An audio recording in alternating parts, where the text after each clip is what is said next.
আসসালামু আলাইকুম। সকলকে আমন্ত্রণ আনন্দ টিভির রাতের সংবাদে। আপনাদের সঙ্গে আছি আমি শারমিন মনির। দেশে নীরবেই বেড়ে চলছে ডেঙ্গুর প্রকোপ। বসে নেই দেশের সিটি কর্পোরেশনগুলো, তবে কাজে আসছে না সিটি কর্পোরেশনগুলোর নানাবিধ উদ্যোগ। জনসাধারণও নেই সচেতনতা। এদিকে বিশেষজ্ঞরা বলছেন জ্বর অনুভব হলেই করাতে হবে ডেঙ্গুর পরীক্ষা। সহকর্মী মুসা মিয়ার প্রতিবেদনে থাকছে বিস্তারিত। ক্যামেরায় ছিলেন শাহিন রেজা। ডেঙ্গু নিয়ন্ত্রণে দুই সিটি কর্পোরেশনের কোনো অভিযানই কাজে আসছে না। গত 3 দিনে নতুন করে ডেঙ্গুতে আক্রান্ত হয়েছে প্রায় 1000। বিশেষজ্ঞরা বলছেন করোনা রোগীর পাশাপাশি ডেঙ্গু রোগীর চিকিৎসার ব্যবস্থা হচ্ছে। হাসপাতালগুলোর গত কয়েক মাসের চিত্র এমনই। রাজধানীতে সরকারিভাবে মশা নিধনের সফলতা ব্যর্থতা যে যাই বলুক, জনবহুল এ নগরীতে জনসাধারণের মাঝে সচেতনতা না বাড়াতে পারলে কোনো পরিকল্পনাই কাজে আসবে না। সরকারের উদ্যোগের পাশাপাশি নিজেকে হতে হবে সচেতন। খুব সহজে এই ডেঙ্গুর প্রকোপ থেকে নিরাপদ থাকতে পারি, সেক্ষেত্রে আমাদের সবারই সচেতন হতে হবে। প্রতিটা এলাকার কমিশনাররাও যথেষ্ট চেষ্টা করতেছে। এদিক দিয়ে সিটি কর্পোরেশনের লোকজনও দেখছি যে এলাকায় মশার ওষুধ ছিটায়, ড্রেনেজ পরিষ্কার করতেছে। কিন্তু ওদের পাশাপাশি আমরা যদি বাসা বাড়িতে যারা আছি তারাও যদি একটু সচেতন থাকি, তাহলে আশা করি ডেঙ্গু থেকে আমরা পরিত্রাণ পেতে পারি। প্রচণ্ড আকারে জ্বর, মাথা ব্যথা, শরীর ব্যথা ও বমি হওয়ার পর হাসপাতালে ভর্তি হয়ে এখন তিনি সুস্থ, বললেন ডেঙ্গুর কবল থেকে রেহাই পাওয়া এ ভুক্তভোগী। আমার কাঁপুনি দিয়ে জ্বর ছিল, তারপর মহাখালী ওইখানে টেস্ট করানো হয়েছে, তারপরে ডেঙ্গু ধরা পড়ছে। এখন মোটামুটি ভালো। শরীরে জ্বর দেখা দেওয়ার সাথে সাথে ডেঙ্গু পরীক্ষা করলে কোনো প্রকার ঝুঁকি থাকবে না বলে জানালেন এ কর্মকর্তা। কারো যদি জ্বর দেখা দেয়, সে যেন প্রথম দিন অথবা দ্বিতীয় দিনে যদি ডাক্তারের কাছে আসে এবং সে যদি ডায়াগনোসড হয়ে যায় যে ডেঙ্গু এবং ডাক্তারের পরামর্শ মতো চলে, তাইলে কিন্তু সেই রোগী সাধারণত জটিল হয় না। কেউ জ্বর দেখা দিলে যাতে সাথে সাথে হাসপাতালে আসে। ডেঙ্গুর জীবাণু বহন করে এডিস মশা, তাই মশার কামড় থেকে বাঁচতে হতে হবে নিজেকে সচেতন, অন্যকেও করতে হবে সতর্ক। পাশাপাশি বিশেষজ্ঞরা বলছেন শরীরে জ্বর এলেই করাতে হবে পরীক্ষা। মুসা মিয়া, আনন্দ টিভি, ঢাকা। প্রকৃতপক্ষে সরকার নয়, বিএনপি গণতন্ত্রের বিকাশের পথকে সংকুচিত করেছেন, এমনই মন্তব্য করলেন আওয়ামী লীগের সাধারণ সম্পাদক এবং সড়ক পরিবহন ও সেতু মন্ত্রী ওবায়দুল কাদের। বুধবার তার সরকারি বাসভবন থেকে নিয়মিত প্রেস ব্রিফিংয়ে তিনি মন্তব্য করেন। বলেন, বিএনপি নির্বাচনের দিন ভোট কেন্দ্রে না গিয়ে জনগণের ভোটাধিকার প্রয়োগের অধিকার হরণ করে। তারা যতই কাল্পনিক অভিযোগ করুক, প্রকৃতপক্ষে সরকার নয়, বিএনপি গণতন্ত্র বিকাশের পথকে সংকুচিত করছে। তারাই তো নির্বাচনের দিন ভোট কেন্দ্রে না গিয়ে জনগণের ভোটাধিকার প্রয়োগের অধিকার হরণ করে গণতন্ত্রকে সংকুচিত করছেন তারাই। কারিগরি শিক্ষার প্রতি মানুষের আগ্রহ বাড়ছে জানিয়ে শিক্ষামন্ত্রী ডাক্তার দীপু মনি বলেছেন, পিইসি ও জেএসসি নিয়ে গবেষণা করার কিছু নেই। নতুন শিক্ষাক্রম অনুযায়ী যা যুগোপযোগী তাই করবে সরকার। বুধবার জাতীয় সংসদে কুড়িগ্রাম কৃষি বিশ্ববিদ্যালয় বিলের বিষয়ে আলোচনায় অংশ নিয়ে এসব কথা বলেন তিনি। আগামী ডিসেম্বর বা জানুয়ারি মাসের মধ্যেই ডিটেইল এরিয়া প্ল্যান ড্যাপ চূড়ান্ত করে গেজেট আকারে প্রকাশ করা হবে বলে জানিয়েছেন স্থানীয় সরকার মন্ত্রী তাজুল ইসলাম। বুধবার সচিবালয়ে স্থানীয় সরকার বিভাগের সম্মেলন কক্ষে আয়োজিত সভায় তিনি একথা জানান। পাশাপাশি ঢাকাকে আধুনিক, দৃষ্টিনন্দন ও বসবাসের উপযোগী গড়ে তোলার জন্য যেসব বিষয়গুলো আমলে নেওয়া প্রয়োজন তা পর্যালোচনা করে ড্যাপে অন্তর্ভুক্ত করা হয়েছে বলেও জানান মন্ত্রী। ব্যাঙে ছাতার মতো এত অনলাইন নিউজ পোর্টাল দেশে প্রয়োজন নেই বলে মন্তব্য করে তথ্য সম্প্রচার মন্ত্রী ডক্টর হাসান মাহমুদ জানিয়েছেন, আদালতের আদেশের লিখিত কপি হাতে পাওয়ার পরই বেঁধে দেয়া সময়ের মধ্যে কিছু অনলাইন নিউজ পোর্টাল বন্ধ করে দেয়া হবে। বুধবার দুপুরে সচিবালয়ে তথ্য মন্ত্রণালয়ের সভাকক্ষে সাংবাদিকদের সঙ্গে মতবিনিময়কালে তিনি একথা জানান। আমরা আদালতের আদেশের লিখিত কপি পাওয়ার পর আমরা আদালত যেই সময়সীমা নির্ধারণ করে দিয়েছে সেই সময়সীমার মধ্যে অবশ্যই কিছু অনলাইন আমরা বন্ধ করব, তবে ভবিষ্যতে অনলাইন রেজিস্ট্রেশন দিতে হবে। 4 বছর মেয়াদী ডিপ্লোমা ইঞ্জিনিয়ারিং কোর্সকে 3 বছরে রূপান্তরের অযৌক্তিক ও আত্মঘাতী উদ্যোগ বন্ধ সহ 4 দফা দাবিতে মানববন্ধন ও স্মারকলিপি প্রদান করেছে চাঁপাইনবাবগঞ্জ বাংলাদেশ ডিপ্লোমা ইঞ্জিনিয়ারিং ছাত্র শিক্ষক পেশাজীবী সংগ্রাম পরিষদ। বুধবার দুপুর 12টায় জেলা প্রশাসকের কার্যালয়ের সামনে চাঁপাইনবাবগঞ্জ জেলা কমিটির ব্যানারে এ মানববন্ধন অনুষ্ঠিত হয়। এদিকে সকালে দিনাজপুর জেলা প্রশাসন কার্যালয়ের সামনে মানববন্ধন করেছে দিনাজপুরের ডিপ্লোমা ইঞ্জিনিয়ারিং ছাত্র শিক্ষক ও পেশাজীবীরা। এ সময় মানববন্ধনে প্রধানমন্ত্রীর প্রতিশ্রুতি ও নির্দেশিত 4 দফা দ্রুত বাস্তবায়নের দাবি জানান বক্তারা। ঘণ্টাব্যাপী মানববন্ধন শেষে জেলা প্রশাসক বরাবর স্মারকলিপি প্রদান করা হয়। 4 বছর মেয়াদী ডিপ্লোমা ইঞ্জিনিয়ারিং শিক্ষা কোর্সকে 3 বছরে রূপান্তর করার প্রতিবাদ সহ 4 দফা দাবিকে সামনে রেখে বাংলাদেশ ডিপ্লোমা ইঞ্জিনিয়ারিং ছাত্র শিক্ষক পেশাজীবী সংগ্রাম পরিষদের ব্যানারে ফেনীতে অনুষ্ঠিত হল মানববন্ধন কর্মসূচি। বুধবার দুপুরে কেন্দ্রীয় শহীদ মিনার চত্বরে ফেনী জেলা শাখার আয়োজনে মানববন্ধন অনুষ্ঠিত হয়। পরে জেলা প্রশাসকের কাছে প্রধানমন্ত্রী বরাবর স্মারকলিপি প্রদান করা হয়। একই দাবিতে নওগাঁয় মানববন্ধন করেছে বাংলাদেশ ডিপ্লোমা ইঞ্জিনিয়ারিং ছাত্র শিক্ষক পেশাজীবী সংগ্রাম পরিষদ জেলা শাখা। দুপুরে শহরের মুক্তির মোড়ে এ মানববন্ধন অনুষ্ঠিত হয়। এ সময় বক্তারা 4 দফা দাবি তুলে ধরে বক্তব্য প্রদান করেন। বিএনপি জামায়াত এখনো দেশের বিরুদ্ধে গভীরভাবে ষড়যন্ত্র করছে বলে মন্তব্য করেছেন দুর্যোগ ব্যবস্থাপনা ও ত্রাণ প্রতিমন্ত্রী ডাক্তার এনামুর রহমান।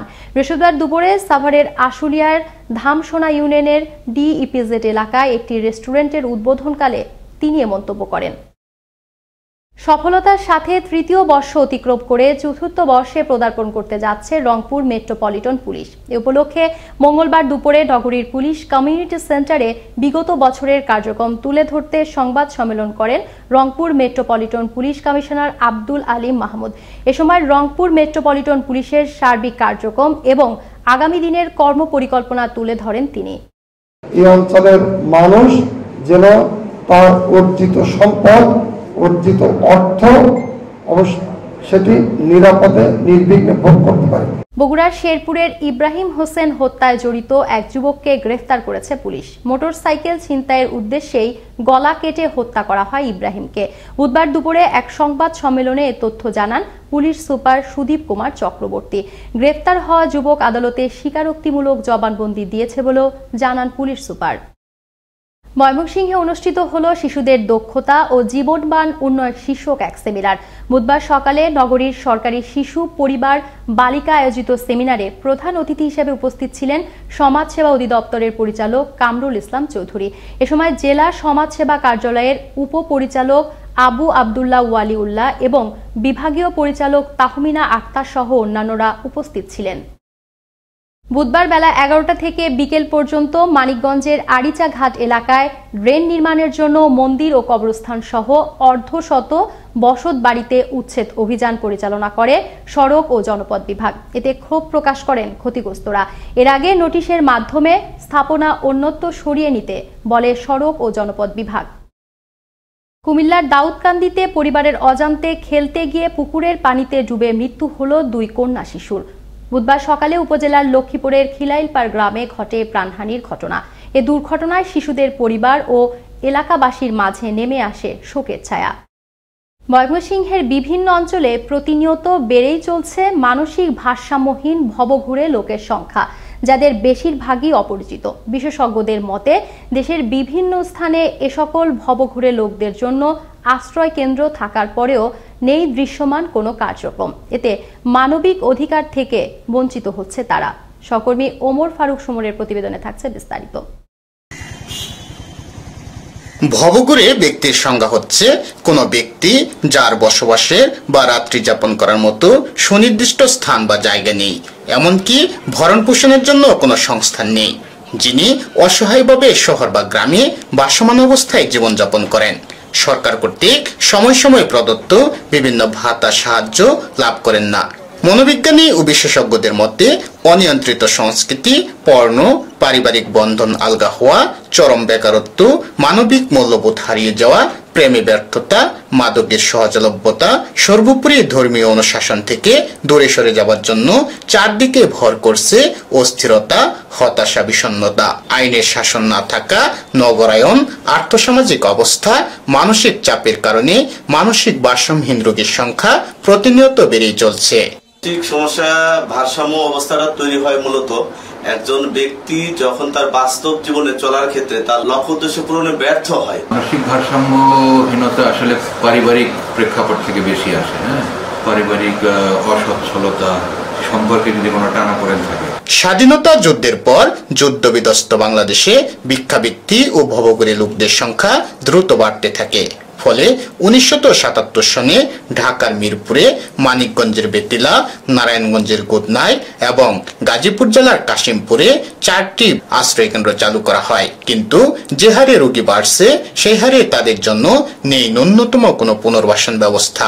মানুষের মধ্যে ভালোবাসা থাকে, পরিবারের মধ্যে ভালোবাসা থাকে।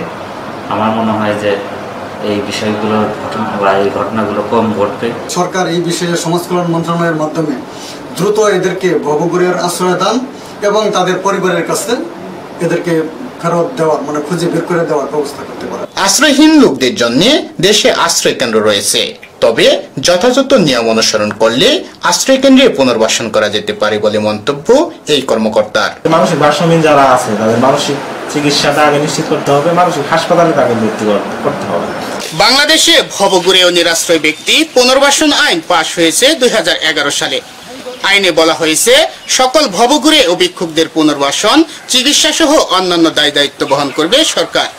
কিন্তু আইনটির যথাযথ প্রয়োগ না থাকায় ভবঘুরে পুনর্বাসন আইন কেবল কাগজেই আটকে রয়েছে। তাই আইনটির যথাযথ প্রয়োগ হলে কমতে পারে এই ধরনের লোকের সংখ্যা, এমনটাই মনে করেন সচেতন মহল। ময়মনসিংহ থেকে উমর ফারুক সুমন, আনন্দ টিভি। মানিকগঞ্জে পুলিশ সদস্যের স্ত্রী হত্যা মামলার 4 আসামিকে গ্রেফতার করল পুলিশ। মঙ্গলবার রাতে জেলার বিভিন্ন স্থানে অভিযান পরিচালনা করে তাদের গ্রেফতার করা হয়। এর আগে গেল 10 সেপ্টেম্বর রাতে মানিকগঞ্জ শহরের রিজার্ভ ট্রাঙ্ক এলাকার একটি বাসায় পুলিশ সদস্যের স্ত্রীকে ঘুমের ওষুধ খাইয়ে শ্লীলতাহানি করে গ্রেফতারকৃত এই 4 আসামি। পরে তাকে হত্যা করে নগদ টাকা, স্বর্ণালংকার ও মূল্যবান জিনিসপত্র লুট করে নিয়ে যায় তারা। গোপন সংবাদের ভিত্তিতে বুধবার সকালে কক্সবাজারের টেকনাফের কাটাবুনিয়া এলাকায় অভিযান চালিয়ে 84,000 পিস ইয়াবাসহ আমিন নামের এক মাদক কারবারিকে আটক করে বাংলাদেশ কোস্টগার্ড। পরে জব্দ হওয়া ইয়াবাসহ আটক মাদক কারবারিকে টেকনাফ থানায় হস্তান্তর করা হয়। দুপুরে এক প্রেস বিজ্ঞপ্তিতে তথ্য নিশ্চিত করেন বাংলাদেশ কোস্টগার্ডের মিডিয়া কর্মকর্তা লেফটেন্যান্ট কর্নেল আমিনুল হক। এবার জানাবো এক ব্যতিক্রমী ফুটবল ম্যাচের খবর, যে ম্যাচে লড়াই করে 70 বছর বয়সের দাদু ও 10 বছরের বয়সের নিচের নাতিরা। বুধবার বিকেলে গোপালগঞ্জের কোটালীপাড়া উপজেলায় অনুষ্ঠিত হয় এমনই এক ব্যতিক্রমী ফুটবল ম্যাচ। পশ্চিম পিরারবাড়ি উচ্চ বিদ্যালয় মাঠে এ খেলা দেখার জন্য উপজেলার বিভিন্ন এলাকা থেকে প্রায় 5 শতাধিক দর্শক উপস্থিত হন। 40 মিনিটের এ খেলায় শেষ পর্যন্ত প্রাণপণ লড়াই করেও নাতিদের কাছে 2-0 গোলে পরাজিত হয়েও চোখে মুখে জয়ের হাসি নিয়েই বাড়ি ফেরেন দাদুরা। উপজেলার পিরারবাড়ি যুব সমাজের আয়োজনে খেলাটি উদ্বোধন করেন স্থানীয় সমাজসেবক বিমল শিকদার। পরে তিনি বিজয়ীদের মাঝে পুরস্কার বিতরণ করেন। এই ছিল এখনকার মতো আনন্দ টিভির সর্বশেষ সংবাদ এবং বিনোদন সবার আগে দেখতে ভিজিট করুন www.facebook.com/anondtvpds। ধন্যবাদ সকলকে, শুভরাত্রি।